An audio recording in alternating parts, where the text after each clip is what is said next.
Well, my name is Kara Long, at least for you guys, and I am the Gallery and Collections Manager at the Cook Museum of Natural Science. So how many of you guys have ever been to the Cook Museum before? Maybe you went when you were young, went to the Little Museum? How many of y'all have been to the museum since we reopened this summer? Oh good, so a few people in here. All right, cool. Well, I'm going to introduce you guys to the museum, and then I'm going to show a video that introduces you to the museum and kind of shows you how we got to where we are now. And then I'm going to talk to you a little bit about how amazing and how cool natural science is here in the state of Alabama. So first let's watch our commercial that we designed, and then we're going to watch the video that shows the building of the new museum. Okay?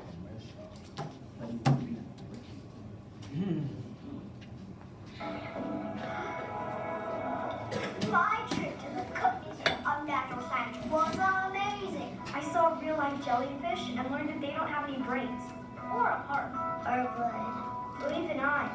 There were alligators, frogs, turtles, snakes, and something called a chimwalla. I explored this huge cave, and I learned all about stalagmites and stalactites. There was this super tall tree, and I got to climb up inside. And I learned all about rivers and streams, trees and forests, bugs, birds, oceans, rocks, earth, and even space. It was amazing. Mom, did you know that jellyfish don't have any brains? We should probably see for ourselves. Yes! Start your adventure at cookmuseum.org.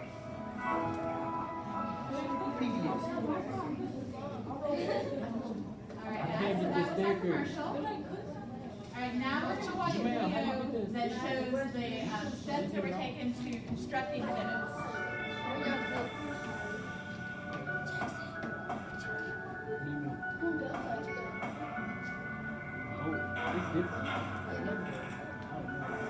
This right here is particularly satisfying. The tap has many big trees in it. Underneath all this, we probably had 3 months of cut timber, then putting the foam and the thing on before we ever started putting leaves and the bark on. This is pretty satisfying. It's not beautiful. The concrete on the walls, we printed them with natural skins of the poplar tree.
Exciting day. It's my honor and privilege to welcome you to the new Cook Museum of Natural Science. We're full of gratitude today. We're thankful to be part of such a vibrant and growing community and a region that is absolutely thriving. We're thankful for all the donors who caught the vision and believed in us and helped make this possible. It was a delight to see Decatur, Huntsville, and communities all across and Central Alabama come together for this great cause. Everything has been first class, and the result is an attraction I think we can all be proud of to have here in our communities. Generations of families have been enriched, sharing memories of learning and having fun, and now today is the next transformation in this story. 2,719 days ago, we sat down as a family to discuss what this should be for the next generation. I can't walk into this building now without thinking about my grandfather, John Cook Sr. He would absolutely love this place, and he would love the people who work here and who will visit. He loved to feed people, he loved to serve people, work hard, and have fun doing so. And this place embodies all of that. So we're full of gratitude today. It's an honor to open these doors with you and share the message with the world that life is amazing.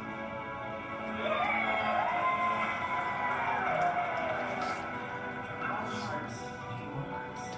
The Cook Museum is like a seed that has been planted and will grow roots into our community and join with others seeking to make the world a better place.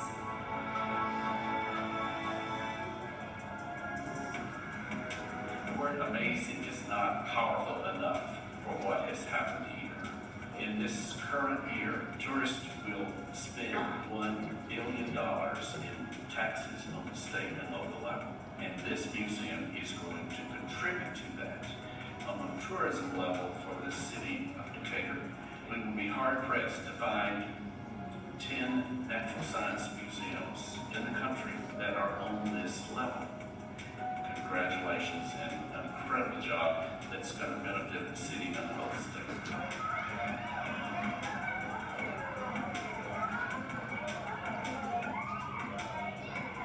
It really is amazing. All right, guys. So that's the Cook Museum, and so if you haven't been, I would invite you. Please come and see it. It's right down the road. It's maybe 5 minutes away. And what's amazing, it is probably one of the best natural science museums in the southeast, if not the country. And they wanted to bring it here to Decatur. Decatur was their home, and they wanted to support their community and to help the community, and that's why it's here. And so it's here for you guys as citizens of Decatur to come and enjoy. And so I'm going to tell you a little bit about the museum, what we are, and then I want to talk a little bit, since we're here for the Alabama Bicentennial, let's talk about what makes Alabama cool when it comes to natural science. All right, so let me open up our PowerPoint.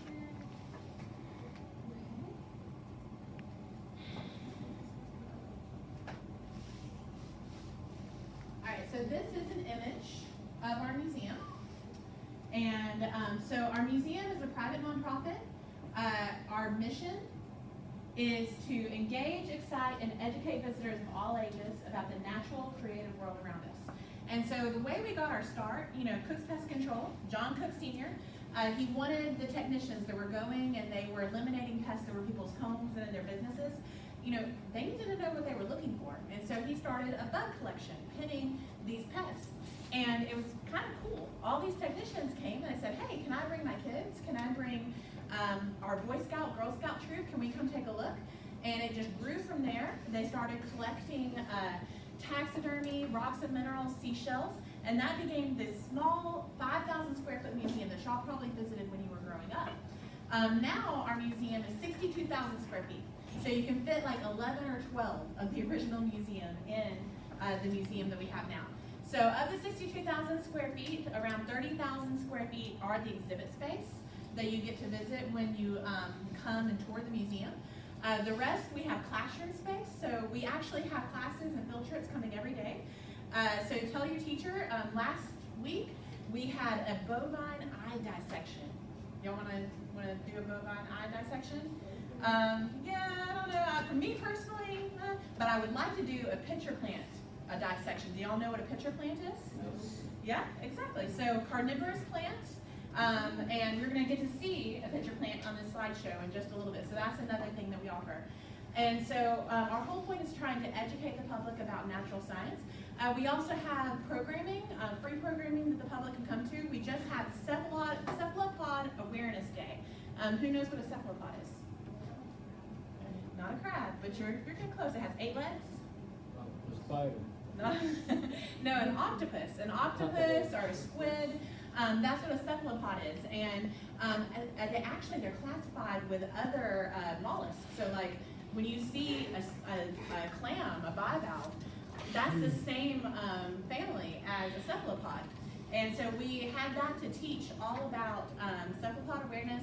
We're going to have Arctic Wonder Day when we teach about the habitat and the types of animals that live in the Arctic. We're also going to have Amphibian Awareness Day.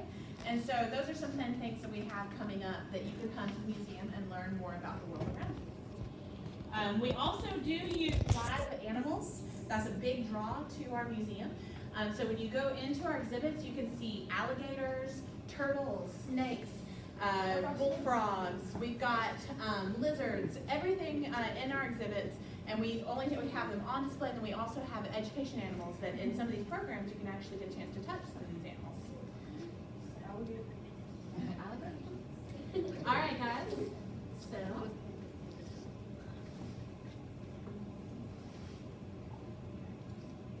okay. So here are some of the images of some of our exhibits, and y'all saw them in the video. In the top right-hand corner, there's our cave. We have reconstructed a cave which you can tour in the exhibit. The 15,000-gallon saltwater tank. We have a little over 100 fish that are in that tank. And then finally, this is probably one of our most popular interactive exhibits. That's our sand table. And so the sand table shows about 5 different biomes.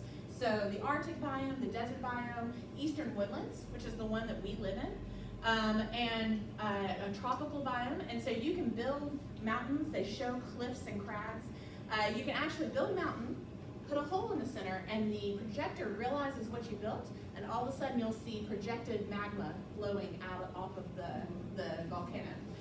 You see that the lady in the picture, she's holding a ring. That ring will make it look like there's rain coming. You can fill out a basin and make a lake, or you can do a river. And so it's a really neat interactive play with every single exhibit has something hands-on, some kind of interactive that you can play and learn and have a great experience. All right, guys.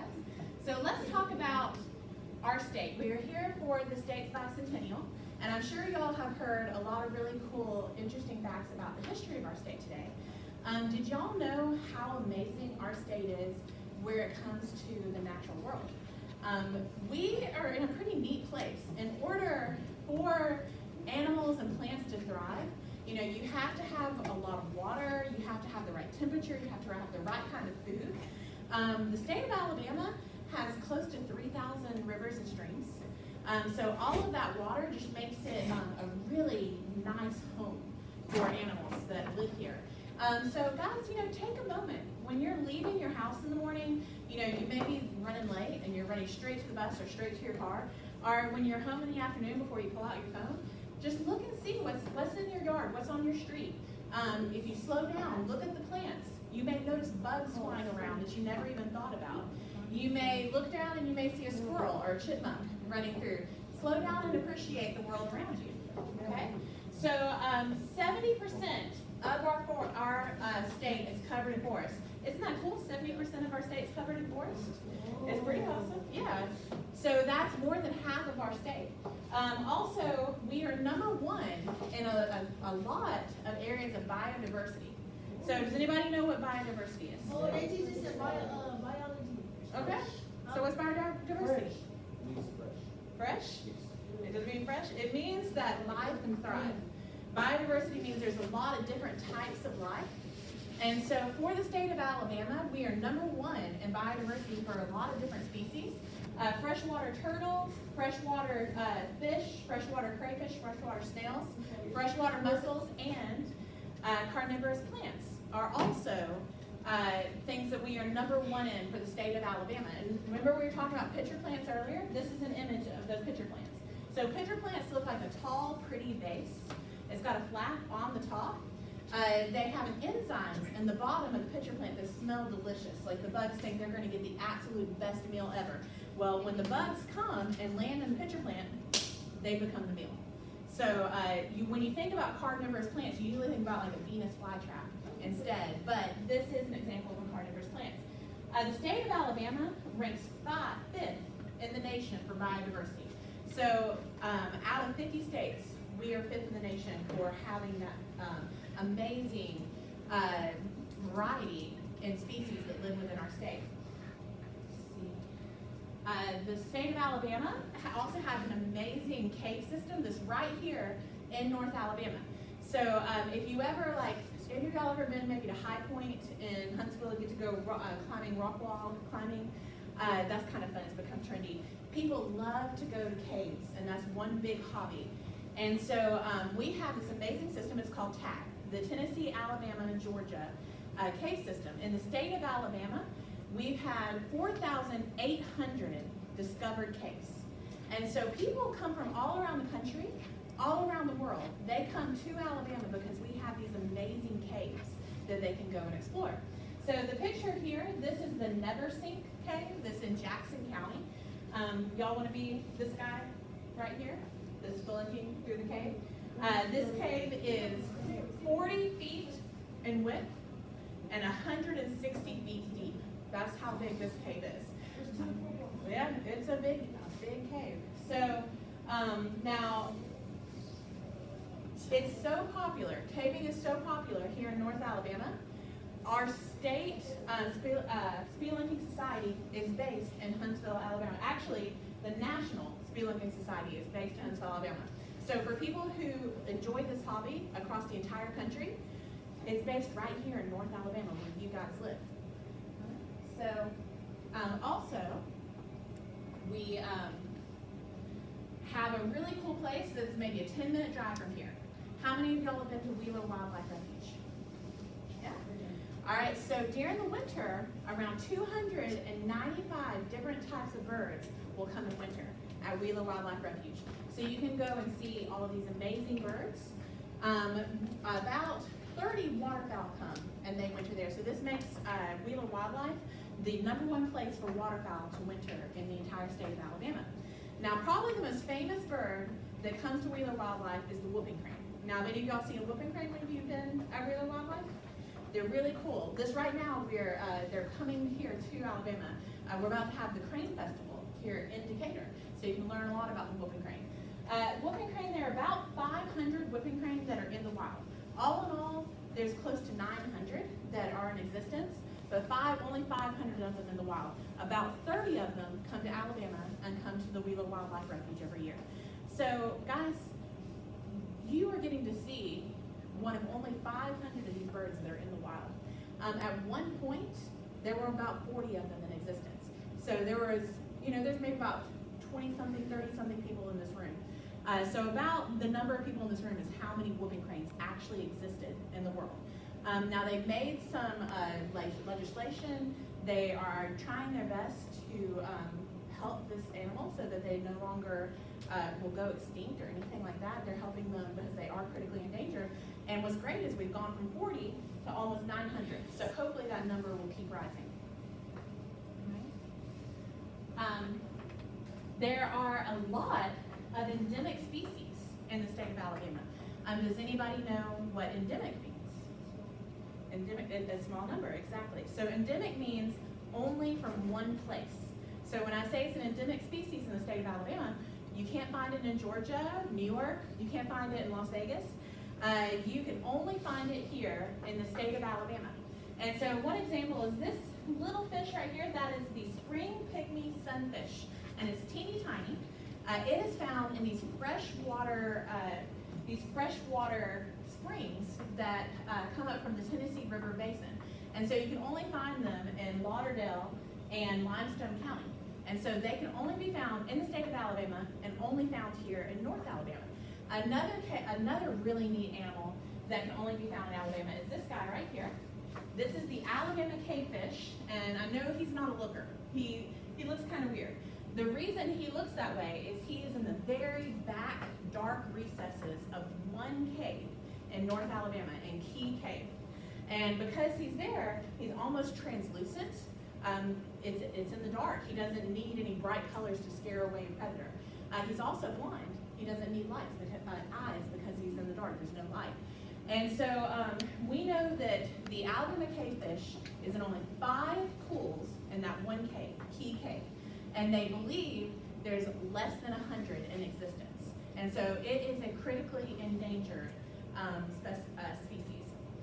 There are other animals that are endemic to the state of Alabama, but because it's endemic, that doesn't mean that there's a limit to that species. For example, snails. There are over 100 different snail species that only live in Alabama.